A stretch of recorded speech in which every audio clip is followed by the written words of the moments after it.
कहेंगे पवित्र आत्मा जी मेरी बुद्धि पे कब्जा लीजिए, मेरी सोचों पे कब्जा लीजिए, मेरे विचारों पे कब्जा लीजिए, मेरी आत्मा पे कब्जा लीजिए, यीशु के नाम में आमीन।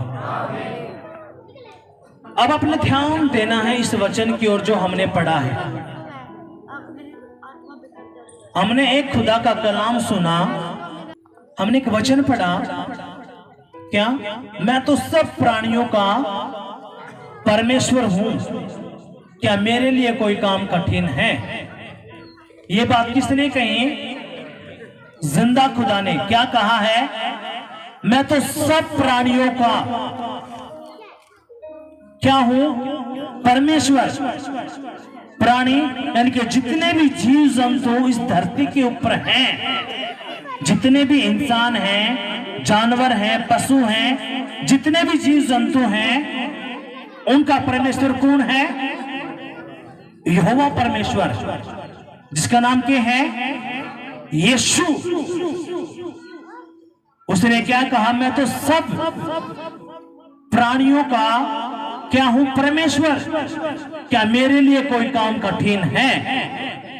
आपका कोई भी काम क्यों ना हो, कोई भी, परमेश्वर कहता है कोई भी काम कठिन मेरे लिए नहीं है, मैं सब कुछ करने की ताकत रखता हूं। हालेलुया, यीशु मसीह की जय। अब ये बात हमने खुदा की यहाँ पे, जो खुदा का जिंदा कलाम है, यहां पे सुना। अब आप चेक कर सकते हो, आपके ऊपर कर्जा है लाखों रुपए। आपने वचन सुना कि कोई भी काम यहोवा के लिए कठिन नहीं है। आपके ऊपर कर्जा है, गरीबी है, दुष्ट आत्माओं का अटैक है, असफलताएं हैं, बिजनेस ठप पड़ा है, कुछ भी। अगर आप जिंदा खुदा के पास आए हो और ये वचन आपके दिल में चला गया कि जिस परमेश्वर के पास मैं गया हूं, आज मैंने सुना है, उसने खुद कहा मैं तो सब प्राणियों का परमेश्वर हूं। परमेश्वर का मतलब क्या? जिंदा खुदा।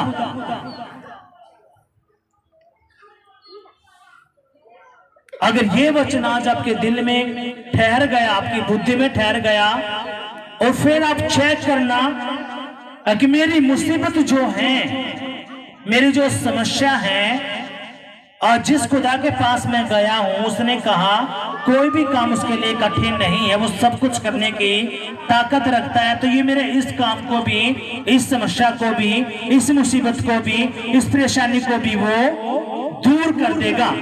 कितनों को समझ में आया? लेकिन कैसे? वो कैसे करेगा? अब उसने बोल तो दिया,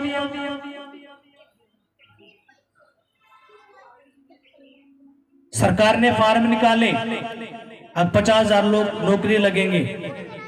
अब उसने निकाल तो दिया कि लोग नौकरी लग गई। उसके बाद का एक कार्रवाई है ना, उसमें जो फार्म निकला है, जब उस फार्म को भरा जाएगा तो उसमें कुछ डिमांड होगी। 12वीं पास हो, इतना फिजिकल चाहिए, मेडिकल चाहिए, हाइट इतनी चाहिए, और जो जो जन उसमें वो होगा। लेकिन ये जो बातें हैं ये शारीरिक है, लेकिन अपने आत्मिक बातों को जानना है। ये उदाहरण के तौर पे आपको बताया गया है। अब जिस खुदा के पास आप आए हो, इसने बोल दिया कोई भी काम कठिन मेरे लिए नहीं है, मैं सब कुछ करने की ताकत रखता हूं। लेकिन कैसे होंगे वो काम, अब अपने ध्यान देने हैं। अब यिर्मयाह की पुस्तक, उसका जो 33वां अध्याय है, उसके 3 को मैं पढ़ूंगा, आपने ध्यान देना है। उसने कहा तू मुझसे प्रार्थना कर और मैं तेरी सुनकर तुझे बड़ी बड़ी और कठिन कठिन बातें जिन्हें तू नहीं जानता और नहीं समझता, उनको मैं बताऊंगा। हालेलुया, कितनों के पास समझ में आई? अब हमें पता चला कि मैंने करना क्या है। यीशु ने कहा आज तुझे पता चलेगा मैं सब काम कर सकता हूं, लेकिन कैसे होंगे वो काम? अब तू क्या कर, तू मेरे पास आ, क्या करने? प्रार्थना करने के लिए। जब तू मुझसे प्रार्थना करेगा मैं क्या करूंगा, वो कठिन कठिन बातें, वो तेरी मुसीबतें, तेरी समस्या, तेरी परेशानी, वो तेरी दिक्कतें मैं तुझे बताऊंगा कि तेरे जीवन से वो कैसे मैं दूर करूंगा। हालेलुया। कितनों को यह समझ में आया है? हमने गवाही सुनी उस भाई की, उस भाई को कुछ ही हफ्ते हुए हैं। उसने कहा मैंने डॉक्टरों की दवाएं ली लेकिन कुछ भी आराम नहीं, कुछ भी आराम नहीं। मैंने कैप्सूल खाए लेकिन कुछ भी वो नहीं। लेकिन जैसे मैं प्रभु के भवन में आया और प्रार्थना हुई, आज मैं बिल्कुल चंगा हूं। और उसने बताया मैं 24 घंटे में से 18 घंटे प्रभु को धन्यवाद करता रहता हूं, यानी कि वो प्रभु से प्रार्थना करता रहता है। और उसने प्रार्थना की तो खुदा ने क्या किया, उसकी जो पेट की बीमारी थी उसको दूर किया, और जो कमर में जो दर्द रहता था उसको भी खुदा ने दूर किया। अगर वो बस यहाँ पे आया, यहाँ पे प्रार्थना होगी लेकिन घर पे कोई प्रार्थना नहीं करी, ना कोई वचन पढ़ा, ना कोई ऐसा उपवास किया, तो वो चंगा होता? बताओ, वो होता चंगा? पर लेकिन उसको पता चला जब यहाँ पे बताया गया कि आपने ऐसे चलना है और ये करना है, जैसे आप ये करोगे आपकी समस्या, परेशानी, मुसीबतें कितनी भी बड़ी क्यों ना हो, क्योंकि जिस परमेश्वर के पास आया उसने कह दिया मैं सब जातियों का, सब प्राणियों का परमेश्वर हूं और मेरे लिए कोई भी काम कठिन नहीं है, मैं सब कुछ करने की ताकत रखता हूं। अब आप चेक करो आपकी कौन सी समस्या है, कौन सी परेशानी है। आपके बच्चे नशे में हैं, पति नशे में है, बच्चे की आशीष नहीं है, घर की आशीष नहीं है, कुछ भी। खुदा कहता है मैं सब कुछ करने की ताकत रखता हूं। लेकिन कैसे? जब तू मेरे पास आएगा, मुझसे प्रार्थना करेगा, मैं तुझे भेद की बातें कौन सी, तेरे पर जो समस्या, जो मुसीबतें शैतान लेके आया है, मैं तुझे बताऊंगा कैसे तूने उनको दूर करना है। देखो सुनो, आप क्या सोचते हो, आप क्या हो? परमेश्वर के हथियार। पता है आप कौन हो? कौन हो आप लोग? उसके हथियार। भूल जाओ कि यीशु मसीह कुछ करेगा। यीशु मसीह सब कुछ पूरा करके स्वर्ग में जाके बैठ गया। उसने मृत्यु के ऊपर फतेह पाई है। वो मारा गया, गाड़ा गया और तीसरे दिन मुर्दों में से जिंदा हुआ और कहा सब कुछ पूरा हो चुका है, अब तूने क्या करना है? अब ये मेरा वचन है, इस वचन को तुम अपने हाथों में पकड़ो, इस वचन को पढ़ो और इसके द्वारा तुम अपना जीवन चलाओ और मेरा सुसमाचार सब जाति के लोगों को बताओ। अब मेरी बात ध्यान से सुनो। परमेश्वर क्या है? आत्मा। परमेश्वर क्या है? आत्मा। शैतान भी क्या है? आत्मा। जो उसके दूत हैं वो भी क्या हैं? दुष्ट आत्माएं क्या हैं? आत्माएं। जो परमेश्वर के सरदूत भी वो क्या? वो भी आत्माएं। अब परमेश्वर ने कह दिया सब कुछ पूरा हो चुका है, अब तूने लड़ना है। लड़ने का मतलब है अब जहां जहां पे शैतान ने आपके ऊपर अटैक रखे हैं, समस्याएं, बीमारी, बांझपन, कर्जा, गरीबी, अब उनको कौन हटाएगा? कौन हटाएगा? कौन हटाएगा? पवित्र आत्मा। लेकिन कद हटाएगा? आप चुपचाप वाले बैठे रहोगे वो हटा जाएगा? आप चुपचाप बैठे रहोगे, जब प्लेट में आप खाना रखते हो, आप तोड़ते हो, मुंह में डालते हो तभी तो जाता है। ये ऐसे ही खाना प्लेट में रखा, भाई चलो, टूट टूट के अपने आप मुंह में आ गया, ऐसे होता है? कैसे होता है? आप जब तोड़ते हो, मुंह में डालते हो तभी तो पेट में जाता है वो। इसलिए परमेश्वर ने कहा क्या? जब तू मेरे पास आएगा, प्रार्थना करेगा, तो मैं तुझे बताऊंगा बेटा तूने कैसे चलना है। लोगों की समस्याएं क्या, वो प्रार्थनाएं ही नहीं करते, वो खुदा का वचन ही नहीं पढ़ते, वो प्रार्थना कर। उनको बैठाओ यहाँ पे, पीछे बैठाओ, कहीं नहीं जाना, बैठाओ। सब बोलो तो पिटोगे। अब उनकी यही समस्या है कि वो ना प्रार्थना करते तो कितनी देर, 5 मिनट 10 मिनट, उस 10 मिनट में वो इधर उधर की बातें उनके माइंड में रहती हैं, कभी फोन की तरफ ध्यान, कभी बाहर के गेट की तरफ, कभी बच्चों की तरफ, और 10 मिनट में वो प्रार्थना करके उठ जाते हैं। आपकी वो प्रार्थनाएं आपके ऊपर तक जाती भी नहीं, उससे पहले आप क्या करते हो, उठ जाते हो। लेकिन परमेश्वर ने साफ कहा, जब तू मेरे पास आएगा और मुझसे प्रार्थना करेगा, मैं तुझे बताऊंगा बेटा जो तेरी समस्या है, परेशानी है, मुसीबतें हैं, ये कैसे मैं दूर करूंगा। और जैसे आप प्रार्थना करते हो, आपने शुरू में प्रार्थना करी 15 मिनट 20 मिनट 40, खुदा का अनुग्रह उसके स्वर्गदूत परमेश्वर की आत्मा ने काम करना शुरू किया। मेरा जो मेन बताने का जो रीजन है, अब हम निकालेंगे निर्गमन की पुस्तक, उसका 23वां अध्याय, उसकी 20वीं आयत को मैं पढ़ूंगा, अपने ध्यान से सुनना है। सुन, मैं एक दूत तेरे आगे आगे भेजता हूं, जो मार्ग में तेरी रक्षा करेगा, और जिस स्थान को मैंने तैयार किया है उसमें तुझे पहुंचाएगा। हालेलुया, यीशु मसीह की जय।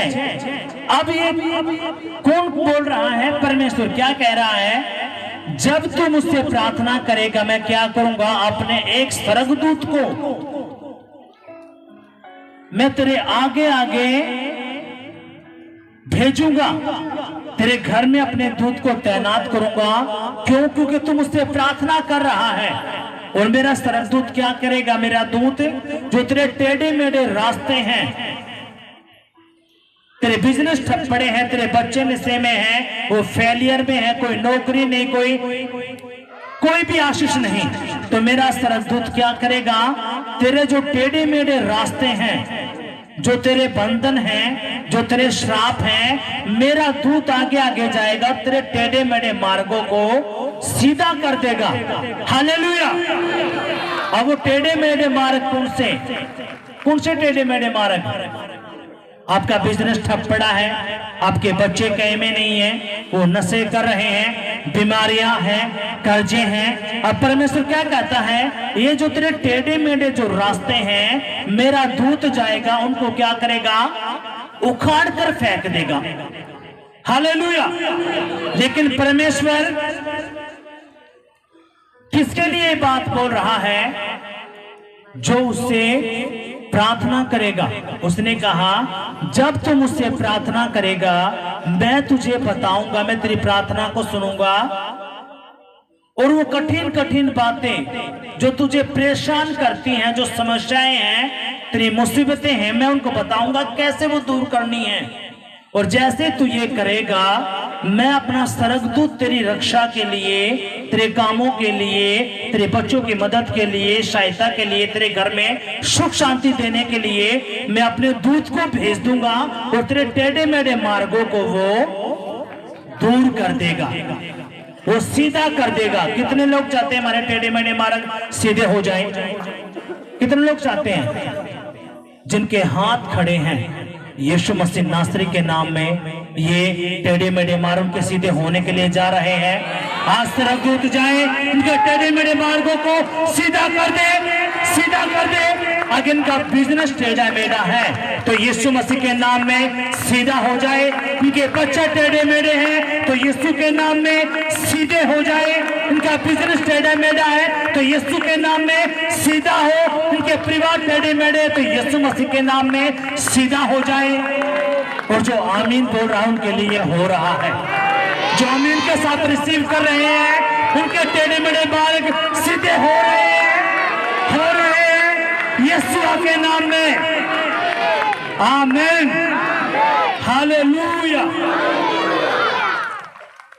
अब सुनो, जब तक आप आमीन नहीं बोलोगे, सब सोचते कि ये आमीन तो मुसलमानों का है, भूल जाओ, ये मुसलमानों का, ईसाइयों का, ये उनका नहीं है। आमीन का मतलब है जो प्रार्थना आपके लिए हुई है वो पूरी हो चुकी है। इसका क्या है? ये इसका अर्थ है किसका? आमीन का। आमीन का क्या मतलब है? जो प्रार्थना यहां से हो रही है, जो वचन आप खुदा का सुन रहे हो, अगर आप कह रहे हो प्रभु जी मेरे टेढ़े मेढ़े मार्ग हैं, मेरे बच्चे कहे में नहीं है, हमारे घर पे दुष्ट आत्माओं के अटैक हैं, प्रभु आज तू उनको टेढ़े मेढ़े मार्ग को सीधा कर दे। प्रभु मैं विश्वास करता हूँ कि आज मैंने जान लिया तू सब कुछ करने की ताकत रखता है प्रभु, ये मैं विश्वास करता हूँ यीशु के नाम में। और जैसे वो आमीन बोलता है, खुदा क्या करता है? मोहर मारता है। आमीन क्या करता है? वो मोहर मारता है कि इस बेटी का विश्वास है। हालेलुया, यीशु मसीह की जय। एक बहन ने यहाँ पे गवाही दी, अब उसने सपना आया और सपने में क्या, एक औरत क्या कर रही है? जादू टोना। और सपने में उसको बताया क्या? अब तेरे घर पे तीर छोड़े जा रहे हैं। क्या छोड़े जा रहे हैं? तीर। अब ये झूठी बात थी। अब आपने ध्यान सुनना है, ये क्यों है? क्योंकि यीशु मसीह ने पहले से ही लिख दिया।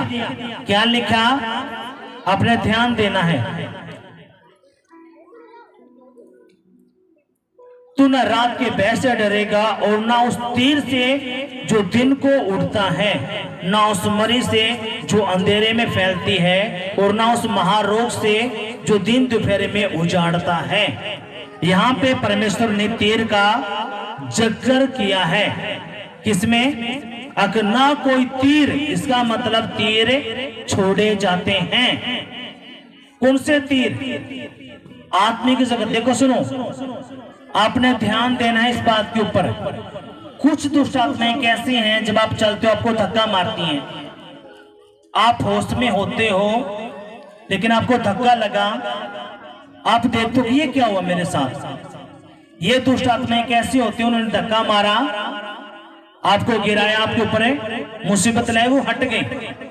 कुछ दुष्ट आत्माएं ऐसे हैं, जब आप सोते हो, सोते वक्त वो आपके ऊपर, शरीर के ऊपर अटैक करती हैं, आपके साथ रिलेशन बनाती हैं, व्यभिचार करती हैं, आपको कुछ खिला देती हैं, आपको थप्पड़ मारती हैं। आपको दिखेगा किसमें? सपने में, लेकिन उसका असर कहां पे होगा? आपकी असली जिंदगी में। हाँ कि नहीं? कुछ दुष्ट आत्माएं कैसी हैं, आपको बस छू के आपको महसूस होगा किसने मुझे छुआ। अब वो दुष्ट आत्माएं कौन सी हैं? उसने अपना काम किया और आपको छोड़ के भाग गई। लेकिन कुछ दुष्ट आत्माएं ऐसी हैं जो दूर से सिर्फ तीर मारती हैं। आपका बिजनेस बहुत बढ़िया चल रहा है, आपके बिजनेस के ऊपर तीर मारा, वहीं पे ठप। आपके बच्चे बहुत अच्छे, पढ़ाई लिखाई में अच्छे, लेकिन आपके बच्चों के ऊपर तीर मारा, वो ठप। आपने समझना है क्यों लिखा है यहाँ पे। क्या? तू न रात के भय से डरेगा, ना उस तीर से जो दिन को उड़ता है। यानी कि तीर छोड़े जाते हैं, एक एक बात। अब वो बहन गवाही दे रही थी, आगे मेरे पति ने ये बोल दिया, ये। अब उस पति की तो गलती ही नहीं, इंसान की इसमें कोई भी गलती नहीं है। इंसान तो मूर्ख बनाया गया है। किन्होंने? इन अंधकार की शक्तियों ने। क्यों? इंसानों को पता ही नहीं अब वो किसमें है, कि युद्ध में। चाहे वो मसीह है, चाहे वो एक अन्य जाति है, जब वो धरती पे आता है वो एक युद्ध में शामिल हो जाता है। किसमें? एक लड़ाई में शामिल है। लड़ाई कौन सी? दुष्ट आत्माओं की और परमेश्वर की। इंसान किसने बनाए? परमेश्वर ने। और शैतान ने क्या किया? इतने परमेश्वर खड़े कर दिए ताकि इंसान समझ ही ना पाए असली खुदा कौन है। और वो परमेश्वर की बनाई हुई इस रचना को खत्म करना चाहता है। क्यों खत्म करना चाहता है? क्योंकि शैतान कौन था? स्वर्गदूत। वो परमेश्वर की क्या करता था? आराधना। उसने घमंड किया और परमेश्वर ने वो फेंक दिया। अब उसकी जगह किसको मिल गई? हम लोगों को। किसको? हम इंसानों को। अब जो भी यीशु पे विश्वास करेगा, बपतिस्मा लेगा पिता पुत्र पवित्र आत्मा के नाम में डूब के, वो उस जगह को, उस अनंत काल के राज्य को हासिल कर लेगा। कौन से अनंत काल के राज्य को? जहां पे शैतान रहता था, प्रभु की महिमा करता था। अब वो किसको दे दिया गया? इंसानों को। अब शैतान चाहता है कि इंसानों ने जो मेरी जगह ले ली, ये इनको मैं बिल्कुल भी नहीं लेने दूंगा। मैं इनको क्या करूंगा? नष्ट करूंगा और अपने साथ ही इनको नरक में लेके जाऊंगा। और वो सोचते हैं कि यहीं पे स्वर्ग और नरक है। जब परमेश्वर में नहीं होते, वो क्या सोचते हैं? स्वर्ग और नरक यहीं पे है। नहीं, परमेश्वर कहता है स्वर्ग और नरक हैं। जो यीशु पे विश्वास करता है, परमेश्वर उस पर दया करता है, उसको अपने लहू से शुद्ध और पवित्र करता है। क्यों? ताकि वो अनंत काल के जीवन में प्रवेश कर सके। हालेलुया, यीशु मसीह की जय। अब शैतान, अब जो घर में लड़ाई झगड़ा हो रहा है, किसको? पहले तो शैतान ने क्या किया? उसको परमेश्वर के भवन से अलग किया। 1 हफ्ता, 2 हफ्ता, 3 हफ्ता, उसने बढ़िया मौका मिल गया घर में लड़ाई झगड़ा करवाने का। अब आप अगर आत्मिक नहीं हो, आपको इन बातों का ही नहीं पता, तो आप क्या करोगे? आप कसूर निकालोगे किसका? अपने पत्नी का, अपने बेटों का, आपके पति का। अगर उसने मुझे ये बोल दिया, उसने मुझे ये कर दिया, उसने ये कह दिया, और उसकी तो वो गलती है ही नहीं। उसको पीछे से कौन चला रहा है? शैतान। कैसे? जब वो तीर, इस बहन ने बताया कि जादू टोना हुआ, वो सब सपने में दिख रहा। और ये कहते जो उनका एक जो तोड़े वाला जो एक बरामदा था, वहां पे कुछ चीजें रखी हुई मिली। और जब से ही मैं बीमारी में, मुझ पे अटैक, अब अटैक तो आए लेकिन परमेश्वर ने इसको बचा के रखा। अगर खुदा नहीं होता, वो एक्सीडेंट होना था, इसकी जान भी जानी थी। अब खुदा ने क्या कहा? ना तू रात के भय से डरेगा, ना उस तीर से जो दिन को उड़ता है, ना उस बीमारी से जो अंधेरे में फैलती है, और ना उस महारोग से जो दिन दोपहर में उजाड़ता है। हालेलुया। अब शैतान ने तो तीर मारे, किस लिए? ताकि इसकी जिंदगी नष्ट हो जाए, परिवार में लड़ाई झगड़े हो, बच्चे नाकामयाब हो। लेकिन जैसे ही ये खुदा के पास हैं, परमेश्वर ने क्या किया? उन तीरों को बुझा दिया। हालेलुया। आपने भी क्या करना है? जब आप तड़के उठते हो, आपने कहना है परमेश्वर, जो तीर मुझ पे चलाया गया है, मेरे परिवार पे चलाया गया है, हमारे बच्चों पे चलाया गया है, हमारे पशुओं पे चलाया गया है, हमारे बिजनेस पे चलाया गया है, जो तीर शैतानी है, यीशु मसीह के नाम में खुदा उन सारे तीरों को हम जला देते हैं। आमीन, हालेलुया। और जैसे ही आप बोलोगे, वो तीर आपके जो शैतान ने भेजे हैं, वो सब खत्म होंगे।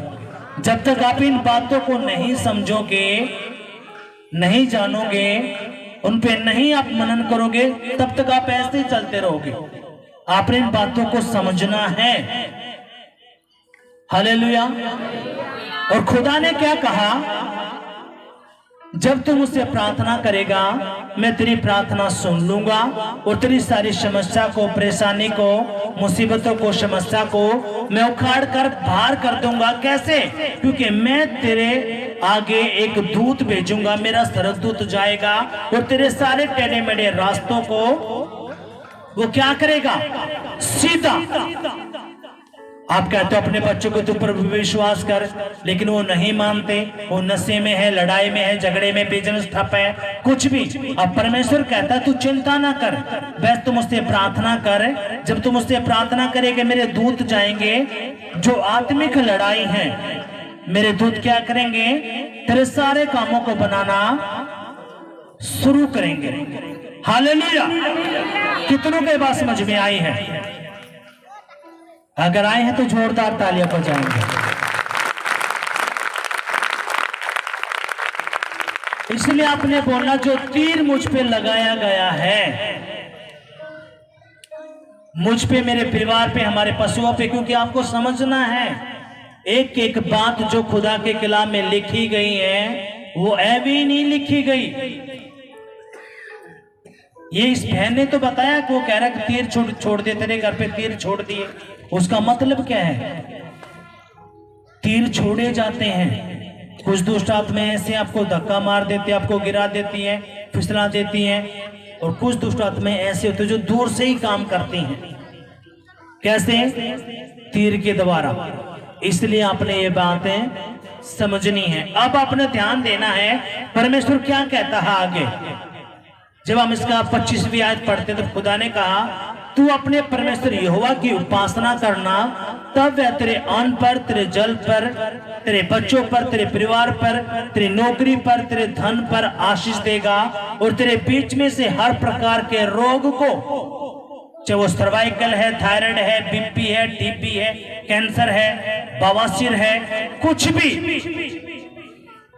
तेरा परमेश्वर उस बीमारी को उखाड़ के तेरे बीच में से अलग कर देगा। हालेलुया। लेकिन कैसे? जब तू उसकी उपासना करेगा। उपासना का मतलब जब तू उससे प्रार्थना करेगा। हालेलुया।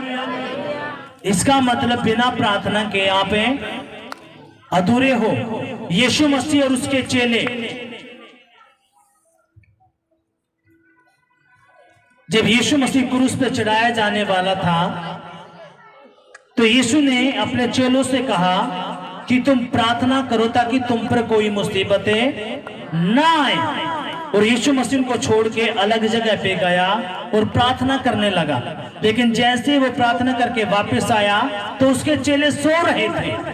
उसने अपने चेलों को उठाया और कहा कि तुम एक घड़ी भी तुम प्रार्थना नहीं कर पाए, उठो प्रार्थना करो ताकि तुम पर कोई मुसीबतें ना पड़े।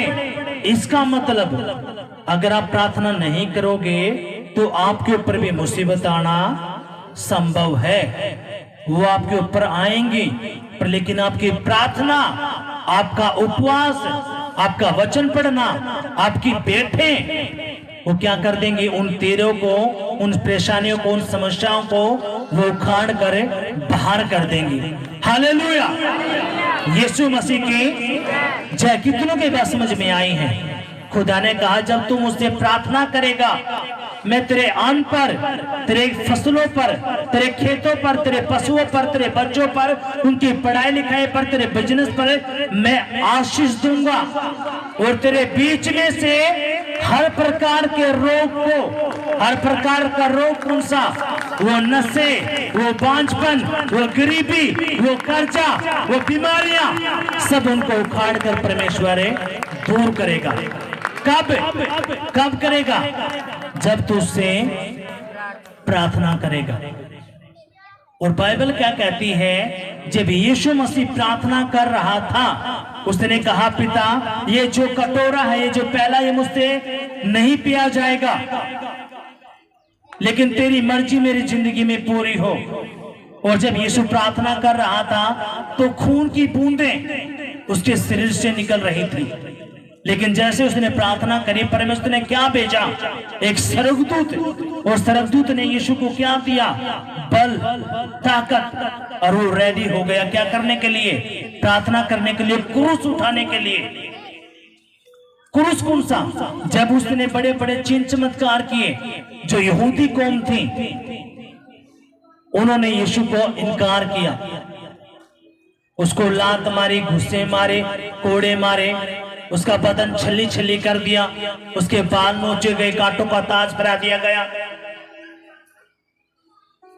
और आपको पता ही नहीं वो सब क्यों यीशु ने करवाया अपने साथ?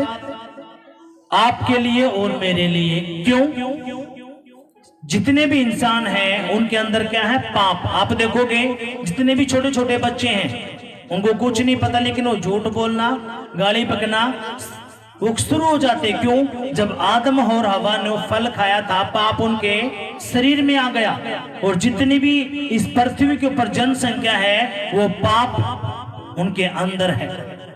और पाप की मजदूरी क्या है? मृत्यु। और परमेश्वर क्या चाहता है? आपको बचाना। और जैसे आप खुदा के भवन में आते हो, परमेश्वर पे विश्वास करते हो, उसके वचन को सुनते हो, परमेश्वर आपकी आंखें खोलता है। उस भाई ने बताया उसको ताबीज बांधा गया और उस बहन को लगता था कि मैंने ये ताबीज खोल दिया तो मैं मर जाऊंगी। और कितने साल से अटैक, 20-25 साल से दुष्ट आत्मा के अटैक, 12-13 साल की थी वो।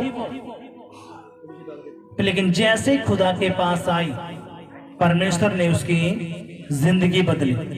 Hallelujah, hallelujah. यीशु मसीह की जय। कितनों के समझ में ये बातें? इसलिए आपने ये बात समझनी है। खुदा ने कहा मैं तो सब जातियों का, सब प्राणियों का परमेश्वर हूं। मेरे लिए कोई भी काम कठिन नहीं है। मैं सब कुछ करने की ताकत रखता हूं। आपको शुगर है, कैंसर है, डोंट वेरी, बिल्कुल चिंता नहीं करनी। आपकी रिपोर्ट क्या कहती है, पड़ोसी क्या कहते हैं, डॉक्टर क्या कहते हैं, भूल जाओ। अपने बस एक बात अपने मन में, अपने दिमाग में अपने रखनी है कि यीशु ने कहा है वो सब कुछ करने की ताकत रखता है और उसके कोड़े खाने से मैं चंगा हो गया। अगर आपके घर में लड़ाई झगड़ा है, बच्चे कहे में नहीं है, छोटी छोटी बातें कुछ भी, आपने सिर्फ वही बात आपने जो आज आपको बताया गया है क्या? क्योंकि आपके घरों के ऊपर तीर छोड़े गए हैं। क्या छोड़े गए हैं? तीर। आपके खिलाफ में श्राप बोले गए हैं, रिलीज किए गए हैं कि आपके बच्चे कभी कामयाब ना हो, आपका बिजनेस ठप हो जाए, ये बोले गए हैं। और फिर जैसे ही वो बोलते हैं वो आपके साथ घटना शुरू हो जाता है। लेकिन आपने क्या करना है? आज से ही आप जैसे आप सोने जाते हो, आपने कहना है कोई बीमारी मेरा हिस्सा नहीं है, ना कोई कर्जा मेरा हिस्सा है, ना सूद आत्मा मेरा हिस्सा है, ना कोई तीर जो मुझ पे छोड़ा गया मेरा हिस्सा नहीं है। क्योंकि यीशु मसीह में मैं आशीषित हूँ, मेरा परिवार आशीषित है, हमारे बच्चे आशीषित हैं, हमारी नौकरियां आशीषित है, हमारे बिजनेस आशीषित हैं और वो रहेंगे यीशु के नाम में। जैसे आप बोलोगे जो तीर आप पे छोड़े गए, वो तीर जानते हैं किसने किसका नाम लिया है।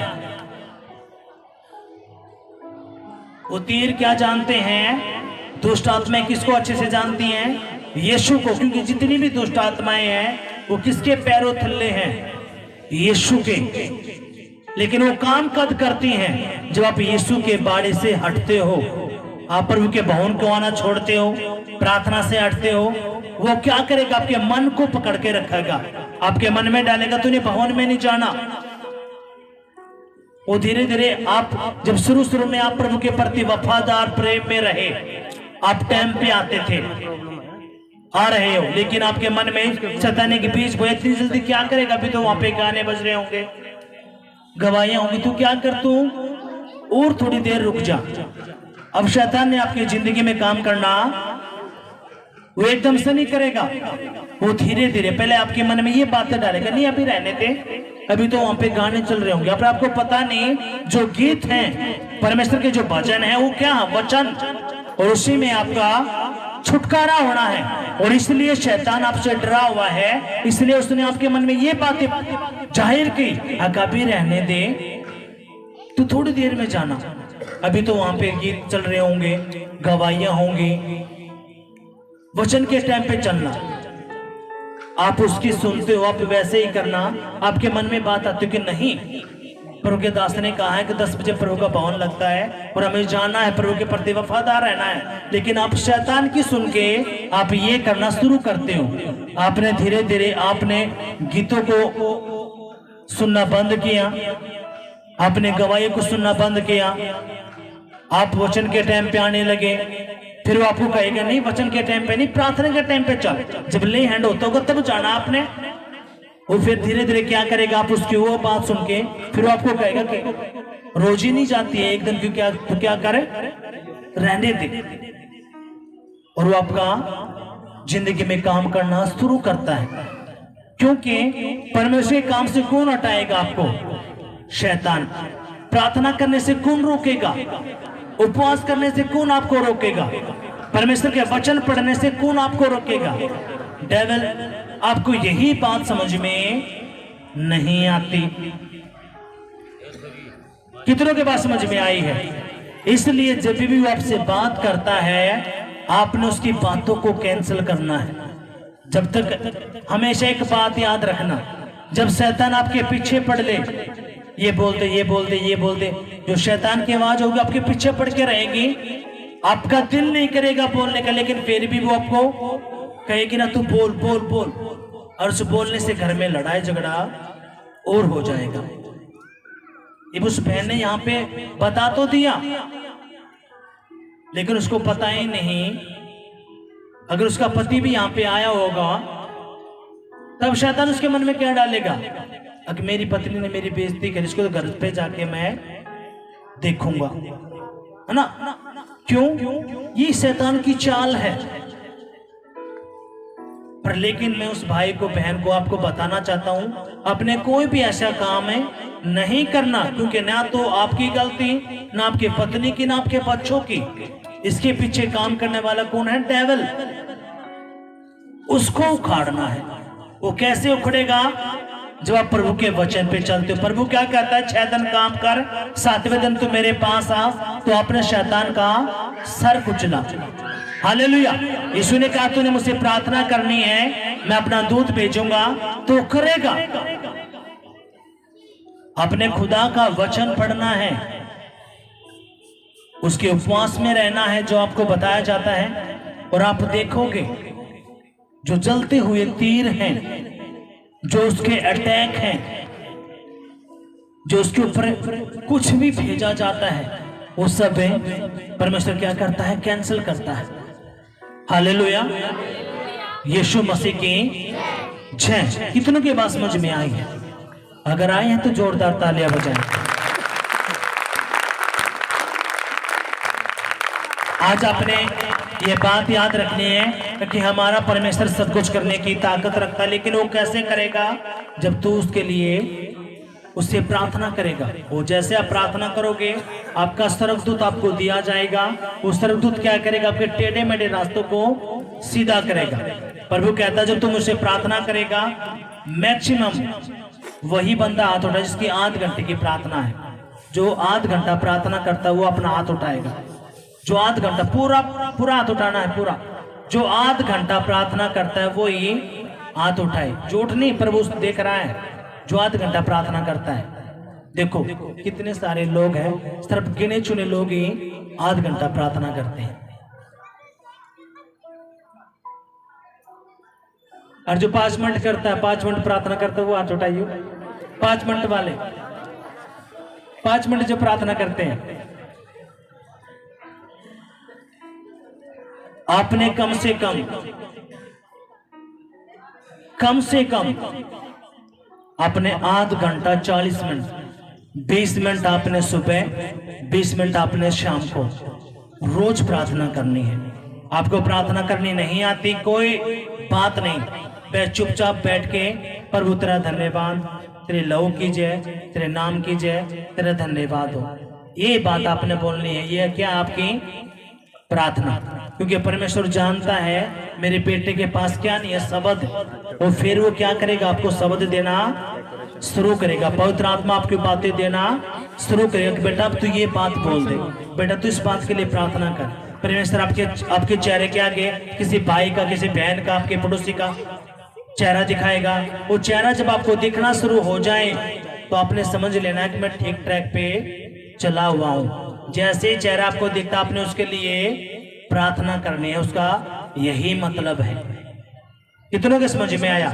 20 मिनट आपको शाम को, 20 मिनट आपने सुबह। और यही बात जब आप प्रार्थना करके बोलोगे, कोई बीमारी, कोई कर्जा, कोई ये मेरा हिस्सा नहीं है, आपने आप मसीह से भर गए, परमेश्वर की ग्रेस आ गई।